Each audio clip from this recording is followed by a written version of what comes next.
ನಮಸ್ಕಾರ. ಎಲ್ಲರಿಗೂ ಭುವಿ ಎಜುಕೇಟ್ಗೆ ಸ್ವಾಗತ. ಇವತ್ತಿಂದ ನಾವು ಮಧ್ಯಕಾಲೀನ ಭಾರತದ ಇತಿಹಾಸವನ್ನ ನೋಡ್ತಾ ಹೋಗೋಣ. ಇವತ್ತಿನ ಕ್ಲಾಸಲ್ಲಿ ಇಸ್ಲಾಂ ಧರ್ಮದ ಬಗ್ಗೆ ನೋಡ್ತಾ ಹೋಗೋಣ. ಆದರೆ ಅದಕ್ಕೂ ಮುನ್ನ ನೀವಿನ್ನು ನಮ್ಮ ಚಾನಲ್ನ ಸಬ್ಸ್ಕ್ರೈಬ್ ಮಾಡಿಲ್ಲ ಅಂದರೆ ಈ ಕೂಡಲೇ ನಮ್ಮ ಚಾನಲ್ನ ಸಬ್ಸ್ಕ್ರೈಬ್ ಮಾಡಿ ಮತ್ತು ಬೆಲ್ ಬಟನ್ನ ಕ್ಲಿಕ್ ಮಾಡಿ. ಇಸ್ಲಾಂ ಧರ್ಮ. ಮೊದಲಿಗೆ ಇಸ್ಲಾಂ ಧರ್ಮ ಹೇಗೆ ಸ್ಥಾಪನೆಯಾಯಿತು ಮತ್ತು ಎಲ್ಲಿ ಸ್ಥಾಪನೆಯಾಯಿತು ಅಂತ ನೋಡ್ತಾ ಹೋಗೋಣ. ಭಾರತ ದೇಶದ ಪಶ್ಚಿಮ ದಿಕ್ಕಿಗೆ ಒಂದು ದೇಶ ಬರುತ್ತೆ. ಆ ದೇಶವೇ ಅರೇಬಿಯಾ ದೇಶ. ಇದೊಂದು ಮರುಭೂಮಿ ಪ್ರದೇಶ. ಹೀಗಾಗಿ ಇಲ್ಲಿ ವ್ಯವಸಾಯ ಮಾಡುವಂತಿರಲಿಲ್ಲ. ಅಲ್ಲಿರ್ತಕ್ಕಂತಹ ಜನ ಬೇರೆ ದೇಶಗಳಿಗೆ ವಲಸೆ ಹೋಗಿ ವ್ಯಾಪಾರ ಮಾಡಿ ಜೀವನವನ್ನ ಸಾಗಿಸ್ತಿದ್ರು. ಈ ಅರೇಬಿಯಾ ದೇಶದಲ್ಲಿ ಒಂದು ನಗರ ಬರುತ್ತೆ. ಆ ನಗರವೇ ಮೆಕ್ಕಾ ನಗರ. ಈ ಮೆಕ್ಕಾ ನಗರದಲ್ಲಿ ಒಬ್ಬ ವ್ಯಾಪಾರಿ ಇದ್ದ. ಆತನೇ ಅಬ್ದುಲ್ಲಾ. ಅಬ್ದುಲ್ಲಾನ ಹೆಂಡತಿಯ ಹೆಸರು ಅಮಿನಾ. ಅಬ್ದುಲ್ಲಾ ಮತ್ತು ಅಮಿನಾ ಈ ದಂಪತಿಗಳಿಗೆ ಕ್ರಿಸ್ತಶಕ 570ರಲ್ಲಿ ಒಬ್ಬ ಮಗ ಜನಿಸ್ತಾನೆ. ಆತನೇ ಮಹಮ್ಮದ್. ಮಹಮ್ಮದರು ತಮ್ಮ ಚಿಕ್ಕ ವಯಸ್ಸಿನಲ್ಲೇ ತಮ್ಮ ತಂದೆ ತಾಯಿಯನ್ನ ಕಳ್ಕೊಂತಾರೆ. ಮುಂದೆ ಒಬ್ಬ ಶ್ರೀಮಂತ ಮಹಿಳೆಯಾಗಿರ್ತಕ್ಕಂತಹ ಖದೀಜಾ ಎಂಬುವವರ ಮನೆಯಲ್ಲಿ ಮನೆಗೆಲಸಕ್ಕೆ ಸೇರ್ಕೊಳ್ತಾರೆ. ಮನೆಗೆಲಸ ಮಾಡ್ತಿರ್ತಕ್ಕಂಥ ಸಮಯದಲ್ಲಿ ಖದೀಜಾಗೂ ಮತ್ತು ಮಹಮ್ಮದರಿಗೂ ಪ್ರೀತಿಯಾಗಿ ಮುಂದೆ ವಿವಾಹವಾಗುತ್ತೆ. ಇವರಿಬ್ಬರಿಗೂ ಜನಿಸಿರ್ತಕ್ಕಂತಹ ಮಗಳೇ ಫಾತಿಮಾ. ಇನ್ನು ಮಹಮ್ಮದರ ಅಳಿಯ ಅಲಿ. ಇದಿಷ್ಟು ನಾವು ಮಹಮ್ಮದರ ಕುಟುಂಬದ ಬಗ್ಗೆ ನೋಡಿದ್ವಿ. ಇನ್ನು ಈ ಮೆಕ್ಕಾ ನಗರದಲ್ಲಿ ಜಾತಿ ಪದ್ಧತಿ ಇರುತ್ತೆ. ಹೇಗಾದ್ರೂ ಮಾಡಿ ಈ ಜಾತಿ ಪದ್ಧತಿಯನ್ನ ಹೊಗಲಾಡಿಸ್ಬೇಕು ಅನ್ನೋ ಉದ್ದೇಶದಿಂದ ಮಹಮ್ಮದರು ತಮ್ಮ ಮನೆಯನ್ನು ಬಿಟ್ಟು ಹೊರ ನಡೀತಾರೆ. ಕ್ರಿಸ್ತಶಕ 610ರಲ್ಲಿ ಮೆಕ್ಕಾದ ಹೀರಾ ಬೆಟ್ಟದಲ್ಲಿ ಧ್ಯಾನಕ್ಕೆ ಕುಳಿತುಕೊಳ್ತಾರೆ.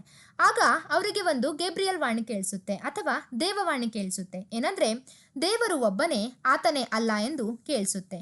ಆಗ ಅವರಿಗೆ ಜ್ಞಾನೋದಯವಾಗುತ್ತೆ. ಅಲ್ಲಿ ಜ್ಞಾನವನ್ನ ಪಡ್ಕೊಂಡು ಮಹಮ್ಮದ್ನಿಂದ ಮಹಮ್ಮದ್ ಪೈಗಂಬರಾಗಿ ಪರಿವರ್ತನೆ ಆಗ್ತಾರೆ. ಇಲ್ಲಿ ಪೈಗಂಬರ್ ಎಂದ್ರೆ ಉನ್ನತ ಜ್ಞಾನವನ್ನು ಹೊಂದಿರುವವರು ಎಂದರ್ಥ. ಈ ಮಹಮ್ಮದ್ ಪೈಗಂಬರರು ಮುಂದೆ ಒಂದು ಧರ್ಮವನ್ನ ಸ್ಥಾಪನೆ ಮಾಡ್ತಾರೆ. ಆ ಧರ್ಮವೇ ಇಸ್ಲಾಂ ಧರ್ಮ ಅಥವಾ ಮರಳುಗಾಡಿನ ಧರ್ಮ ಎಂದು ಕೂಡ ಕರಿತೀವಿ. ಇವರು ಧರ್ಮವನ್ನ ಸ್ಥಾಪನೆ ಮಾಡಿಬಿಟ್ಟು ಇಸ್ಲಾಂ ಧರ್ಮವನ್ನ ಸ್ಥಾಪನೆ ಮಾಡಿಬಿಟ್ಟು ಮೆಕ್ಕಾ ನಗರದಲ್ಲಿ ಜಾತಿ ಪದ್ಧತಿಯನ್ನ ಹೊಗಲಾಡಿಸ್ಬೇಕು ಅಂತ ಮುಂದಾಗ್ತಾರೆ. ಆಗ ಅಲ್ಲಿರ್ತಕ್ಕಂತಹ ಮೂಲಭೂತವಾದಿಗಳು ಅಥವಾ ಯಹೂದಿಗಳೇನಿರ್ತಾರಲ್ವಾ, ಇವರು ಇದನ್ನ ವಿರೋಧಿಸ್ತಾರೆ.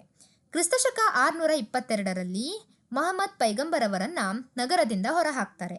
ಮಹಮ್ಮದ್ ಪೈಗಂಬರವರು ಕ್ರಿಸ್ತಶಕ 622 ಜುಲೈ 22ರಂದು ಮೆಕ್ಕಾದಿಂದ ಮದಿನಾಕ್ಕೆ ಪ್ರಯಾಣವನ್ನ ಬೆಳೆಸ್ತಾರೆ. ಆ ಸಮಯವನ್ನ ನಾವು ಹಿಜಿರಾ ಶಕೆ ಎಂದು ಕರಿತೀವಿ. ಇಲ್ಲಿ ಪರೀಕ್ಷೆಯಲ್ಲಿ ಕೇಳ್ತಾರೆ, ಹಿಜಿರಾ ಶಕೆ ಪ್ರಾರಂಭವಾಗಿರ್ತಕ್ಕಂಥದ್ದು ಯಾವ ವರ್ಷದಲ್ಲಿ ಅಂತ. ಕ್ರಿಸ್ತಶಕ 622ರಲ್ಲಿ ಪ್ರಾರಂಭ ಮಾಡಿರ್ತಕ್ಕಂಥವರು ಯಾರು? ಮಹಮ್ಮದ್ ಪೈಗಂಬರವರು. ಇದೇ ರೀತಿ ಕೆಲವು ಶಕೆ ವರ್ಷಗಳು ಬರ್ತಕ್ಕಂಥದ್ದನ್ನ ನಾವು ನೋಡ್ತೀವಿ. ಆ ಪ್ರಮುಖವಾಗಿರ್ತಕ್ಕಂತಹ ಶಕೆ ವರ್ಷಗಳನ್ನ ನೋಡೋದಾದ್ರೆ ಮೊದಲಿಗೆ ಶಾಲಿವಾಹನ ಶಕೆ ಕ್ರಿಸ್ತಶಕ 78ರಲ್ಲಿ ಪ್ರಾರಂಭವಾಗಿರ್ತಕ್ಕಂಥದ್ದು. ಪ್ರಾರಂಭ ಮಾಡಿರ್ತಕ್ಕಂಥವರು ಶಾಲಿವಾಹನ. ಕೆಲವೊಂದು ಕಡೆ ಕಾನಿಷ್ಕ ಕೂಡ ಹೇಳಿದ್ದಾರೆ. ಇನ್ನು ಗುಪ್ತ ಶಕೆ ಪ್ರಾರಂಭವಾಗಿರ್ತಕ್ಕಂಥದ್ದು ಕ್ರಿಸ್ತಶಕ 320ರಲ್ಲಿ. ಪ್ರಾರಂಭ ಮಾಡಿರ್ತಕ್ಕಂಥವರು 1ನೇ ಚಂದ್ರಗುಪ್ತ. ಹರ್ಷಶಕ ಪ್ರಾರಂಭವಾಗಿರ್ತಕ್ಕಂಥದ್ದು ಕ್ರಿಸ್ತಶಕ 606ರಲ್ಲಿ. ಪ್ರಾರಂಭ ಮಾಡಿರ್ತಕ್ಕಂಥವರು ಹರ್ಷವರ್ಧನ. ವಿಕ್ರಮ ಶಕೆ ಪ್ರಾರಂಭವಾಗಿರ್ತಕ್ಕಂಥದ್ದು ಕ್ರಿಸ್ತಶಕ 1076ರಲ್ಲಿ. ಪ್ರಾರಂಭ ಮಾಡಿರ್ತಕ್ಕಂಥವರು 6ನೇ ವಿಕ್ರಮಾದಿತ್ಯ ಕಲ್ಯಾಣಿ ಚಾಣಕ್ಯರಲ್ಲಿ ಬರ್ತಕ್ಕಂಥವನು. ಇನ್ನು ಸಿಂಹಸಕ್ಕೆ ಪ್ರಾರಂಭವಾಗಿರ್ತಕ್ಕಂಥದ್ದು ಕ್ರಿಸ್ತಶಕ 1113ರಲ್ಲಿ. ಪ್ರಾರಂಭ ಮಾಡಿರ್ತಕ್ಕಂಥವರು ಜಯಸಿಂಹ. ಬಲ್ಲಾಳ್ ಶಕೆ ಪ್ರಾರಂಭವಾಗಿರ್ತಕ್ಕಂಥದ್ದು ಕ್ರಿಸ್ತಶಕ 1191ರಲ್ಲಿ. ಪ್ರಾರಂಭ ಮಾಡಿರ್ತಕ್ಕಂಥವರು 2ನೇ ವೀರ ಬಲ್ಲಾಳದೇವ. ಇಲ್ಲಿ ಒಂದು ಪ್ರಶ್ನೆ ಕೇಳಬಹುದು, ಭಾರತದ ರಾಷ್ಟ್ರೀಯ ಪಂಚಾಂಗ ಯಾವ ಶಕೆಯನ್ನ ಆಧರಿಸಿದೆ? ಅದಕ್ಕೆ ಸರಿಯಾದ ಉತ್ತರ ಶಾಲಿವಾಹನ ಶಕೆ. ಇದಿಷ್ಟು ನಾವು ಇತರೆ ಪ್ರಮುಖವಾಗಿರ್ತಕ್ಕಂತಹ ಶಕೆ ವರ್ಷಗಳನ್ನ ನೋಡಿದ್ವಿ. ಇನ್ನು ಇಸ್ಲಾಂ ಧರ್ಮಕ್ಕೆ ಬಂದ್ರೆ ಇಸ್ಲಾಂ ಧರ್ಮದಲ್ಲಿ ಒಟ್ಟು 5 ಬೋಧನೆಗಳು ಬರ್ತಕ್ಕಂಥದ್ದನ್ನ ನೋಡ್ತೀವಿ. ನಮಾಜ್, ಖಲಿಮಾ, ಜಕಾತ್, ರೋಜಾ ಮತ್ತು ಹಜ್ ಯಾತ್ರೆ. ಈ 5 ಬೋಧನೆಗಳು ಏನ್ ಹೇಳ್ತವೆ ಅಂತ ನೋಡ್ತಾ ಹೋಗೋಣ.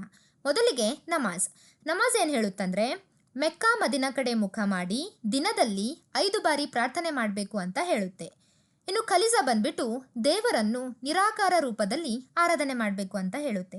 ಈಗ ಹಿಂದೂ ಧರ್ಮದಲ್ಲಿ ನಾವು ದೇವರಿಗೆ ಆಕಾರವನ್ನ ಕೊಟ್ಟಿದ್ದೀವಿ. ಆದರೆ ಇಸ್ಲಾಂ ಧರ್ಮದಲ್ಲಿ ದೇವರಿಗೆ ಆಕಾರ ಇಲ್ಲ, ದೇವರು ನಿರಾಕಾರ ರೂಪನಾಗಿದ್ದಾನೆ. ಸೊ ನಿರಾಕಾರವಾಗಿ ರೂಪದಲ್ಲೇ ನಾವು ಆರಾಧನೆ ಮಾಡಬೇಕು ಅಂತ ಕಲಿಮಾ ಹೇಳುತ್ತೆ. ಇನ್ನು ಜಕಾತ್ ಏನು ಹೇಳುತ್ತಂದರೆ ಒಬ್ಬ ವ್ಯಕ್ತಿಯ ಒಂದು ದಿನದ ದುಡಿಮೆಯಲ್ಲಿ 1/4 ದಾನ ಮಾಡಬೇಕು. ಅಂದರೆ ಒಬ್ಬ ವ್ಯಕ್ತಿ ಒಂದು ದಿನದಲ್ಲಿ 4 ರೂಪಾಯಿ ದುಡಿತಿದ್ದಾನಂದರೆ ಅದನ್ನು 4 ಭಾಗ ಮಾಡಿಬಿಟ್ಟು 1 ರೂಪಾಯಿಯನ್ನು ಬೇರೆಯವರಿಗೆ ದಾನ ಮಾಡಬೇಕು ಅಂತ ಹೇಳುತ್ತೆ. ಇನ್ನು ರೋಜಾ ಏನು ಹೇಳುತ್ತಂದರೆ ಇಸ್ಲಾಂ ಧರ್ಮ ಸ್ಥಾಪನೆ ಆಗಿರ್ತಕ್ಕಂತಹ ರಂಜಾನ್ ತಿಂಗಳಲ್ಲಿ 30 ದಿನಗಳ ಕಾಲ ಉಪವಾಸ ಮಾಡಬೇಕು ಅಂತ ರೋಜಾ ಹೇಳುತ್ತೆ.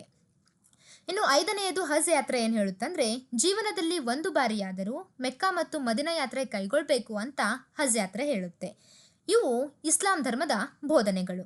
ಮುಂದೆ ಇಸ್ಲಾಂ ಧರ್ಮ 2 ಪಂಗಡಗಳಾಗಿ ಭಾಗವಾಗುತ್ತೆ. ನಾವು ನೋಡ್ತೀವಿ ಜೈನ ಧರ್ಮದಲ್ಲೂ ಕೂಡ 2 ಪಂಗಡಗಳಿವೆ, ಶ್ವೇತಾಂಬರರು ಮತ್ತು ದಿಗಂಬರರು.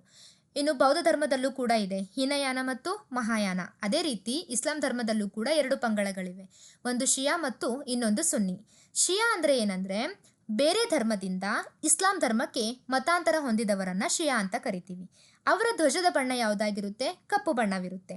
ಇನ್ನು ಸುನ್ನಿ ಅಂತ ಬಂದರೆ ಮೂಲ ಇಸ್ಲಾಂ ಧರ್ಮದವರು, ಅವರ ಧ್ವಜ ಶ್ವೇತ ಬಣ್ಣದ ಧ್ವಜವಾಗಿರುತ್ತೆ.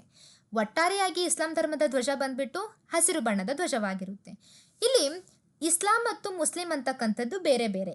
ಇಸ್ಲಾಂ ಅಂತಕ್ಕಂಥದ್ದು ಒಂದು ಧರ್ಮ, ಮುಸ್ಲಿಂ ಅಂತಕ್ಕಂಥದ್ದು ಇಸ್ಲಾಂ ಧರ್ಮವನ್ನು ಅನುಸರಿಸುವವರನ್ನು ನಾವು ಮುಸ್ಲಿಮರು ಅಂತ ಕರಿತೀವಿ. ಇದೊಂದು ಕ್ಲಿಯರ್ ಆಗಿರಲಿ. ಮುಂದೆ ಇಸ್ಲಾಂ ಧರ್ಮದ ಧಾರ್ಮಿಕ ಗ್ರಂಥವನ್ನು ನೋಡೋದಾದರೆ ಇಸ್ಲಾಂ ಧರ್ಮದ ಧಾರ್ಮಿಕ ಗ್ರಂಥ ಕುರಾನ್. ನಾವು ಸಿಖ್ ಧರ್ಮದಲ್ಲಿ ನೋಡೋದಾದರೆ ಧಾರ್ಮಿಕ ಗ್ರಂಥ ಯಾವ್ದು ಬರುತ್ತೆ? ಗುರು ಗ್ರಂಥ ಸಾಹಿಬ್. ಇನ್ನು ಹಿಂದೂ ಧರ್ಮದಲ್ಲಿ ಬರ್ತಕ್ಕಂಥದ್ದು ಭಗವದ್ಗೀತೆ. ಆ ರೀತಿ ಇಸ್ಲಾಂ ಧರ್ಮದಲ್ಲಿ ಇರ್ತಕ್ಕಂತಹ ಧಾರ್ಮಿಕ ಗ್ರಂಥ ಕುರಾನ್. ಇದು ಯಾವ ಭಾಷೆಯಲ್ಲಿದೆ ಅಂದರೆ ಅರೇಬಿಕ್ ಭಾಷೆಯಲ್ಲಿದೆ. ಇನ್ನು ಕುರಾನ್ ಪದದ ಅರ್ಥ ಏನು ಅಂದರೆ ಓದು ಎಂದರ್ಥ. ಈ ಕುರಾನನ್ನು ಪ್ರಾರಂಭ ಮಾಡಿರ್ತಕ್ಕಂಥವರು ಅಥವಾ ರಚನೆ ಮಾಡಿರ್ತಕ್ಕಂಥವರು ಜಾವೇದ್ ಅಬೂಬಕರ್ ಎಂಬುವವರು. ಇನ್ನು ಇಸ್ಲಾಂ ಧರ್ಮದಲ್ಲಿ ಇನ್ನೊಂದು ಕಾನೂನು ಗ್ರಂಥ ಬರುತ್ತೆ. ಆ ಕಾನೂನು ಗ್ರಂಥ ಶರಿಯತ್ ಅಂತಕ್ಕಂಥದ್ದು. ಈ ಶರಿಯತನ್ನು ಹೆಚ್ಚು ಅನುಸರಿಸಿರ್ತಕ್ಕಂತಹ ಪಂಥ ಯಾವುದು ಅಂದರೆ ಸುನ್ನಿ ಪಂಥದವರು. ಸುನ್ನಿ ಅಂದರೆ ಯಾರು? ಮೂಲ ಇಸ್ಲಾಂ ಧರ್ಮದವರು. ಇನ್ನು ಇಸ್ಲಾಂ ಧರ್ಮದ ಧಾರ್ಮಿಕ ಚಿಹ್ನೆ ನಕ್ಷತ್ರ ಮತ್ತು ಅರ್ಧ ಚಂದ್ರಾಕೃತಿ. ಇದು ಇಸ್ಲಾಂ ಧರ್ಮದ ಧಾರ್ಮಿಕ ಗ್ರಂಥ. ಇಸ್ಲಾಂ ಧರ್ಮ ಸ್ಥಾಪನೆ ಆಗಿರ್ತಕ್ಕಂಥದ್ದು ಅರೇಬಿಯಾ ದೇಶದಲ್ಲಿ, ಆದರೆ ಅತಿ ಹೆಚ್ಚು ಮುಸ್ಲಿಮರು ಕಂಡುಬರ್ತಕ್ಕಂಥದ್ದು ಬೇರೆ ಬೇರೆ ದೇಶಗಳಲ್ಲಿ. ಅತಿ ಹೆಚ್ಚು ಮುಸ್ಲಿಂ ಜನಸಂಖ್ಯೆ ಹೊಂದಿರತಕ್ಕಂತಹ ಮೊದಲನೇ ದೇಶ ನೋಡೋದಾದರೆ ಇಂಡೋನೇಷಿಯಾ, 2ನೇ ದೇಶ ಪಾಕಿಸ್ತಾನ್, 3ನೇ ದೇಶ ಭಾರತ ಮತ್ತು 4ನೇ ದೇಶ ಬಾಂಗ್ಲಾದೇಶ. ಇದು ಮುಸ್ಲಿಂ ಜನಸಂಖ್ಯೆ ಹೊಂದಿರತಕ್ಕಂತಹ 1, 2 ಮತ್ತು 3, 4 ದೇಶಗಳನ್ನು ನೋಡಿದ್ವಿ. ಇವತ್ತಿನ ಕ್ಲಾಸಲ್ಲಿ ಏನು ನೋಡಿದ್ವಿ? ನಾವು ಇಸ್ಲಾಂ ಧರ್ಮದ ಬಗ್ಗೆ ನೋಡಿದ್ವಿ. ಇಸ್ಲಾಂ ಧರ್ಮ ಸ್ಥಾಪನೆ ಆಗಿರ್ತಕ್ಕಂಥದ್ದು ಅರೇಬಿಯಾ ದೇಶದಲ್ಲಿ. ಸ್ಥಾಪನೆ ಮಾಡಿರ್ತಕ್ಕಂಥವರು ಮಹಮ್ಮದ್ ಪೈಗಂಬರರು. ಇನ್ನು ಮಹಮ್ಮದ್ ಪೈಗಂಬರರು ಕ್ರಿಸ್ತಶಕ 622ರಲ್ಲಿ ಮೆಕ್ಕಾದಿಂದ ಮದೀನಾಕ್ಕೆ ಪ್ರಯಾಣ ಬೆಳೆಸಿರ್ತಕ್ಕಂಥ ಸಮಯವನ್ನು ಏನಂತ ಕರಿತೀವಿ? ಹಿಜ್ರಾ ಶಕೆ ಅಂತ ಕರಿತೀವಿ. ಇಸ್ಲಾಂ ಧರ್ಮದಲ್ಲಿ ಒಟ್ಟು ಎಷ್ಟು ಬೋಧನೆ ತತ್ವಗಳು ಅಥವಾ ಬೋಧನೆಗಳು ಬರುತ್ತೆ ಅಂದರೆ 5 ಬರುತ್ತೆ. ಯಾವ್ಯಾವು? ನಮಾಜ್, ಖಲಿಮಾ, ಜಕಾತ್, ರೋಜಾ ಮತ್ತು ಹಜ್. ಇನ್ನು ಇಸ್ಲಾಂ ಧರ್ಮದ ಪ್ರಮುಖ ಗ್ರಂಥ ಯಾವುದು ಅಂದರೆ ಕುರಾನ್. ಯಾವ ಭಾಷೆಯಲ್ಲಿದೆ? ಅರೇಬಿಕ್ ಭಾಷೆಯಲ್ಲಿದೆ. ಇನ್ನು ಇದನ್ನ ರಚನೆ ಮಾಡಿರ್ತಕ್ಕಂಥವರು ಯಾರು? ಜಾವೇದ್ ಅಬೂಬಕರ್. ಇಸ್ಲಾಂ ಧರ್ಮದಲ್ಲಿ ಬರ್ತಕ್ಕಂತಹ ಕಾನೂನು ಗ್ರಂಥ ಶರಿಯತ್.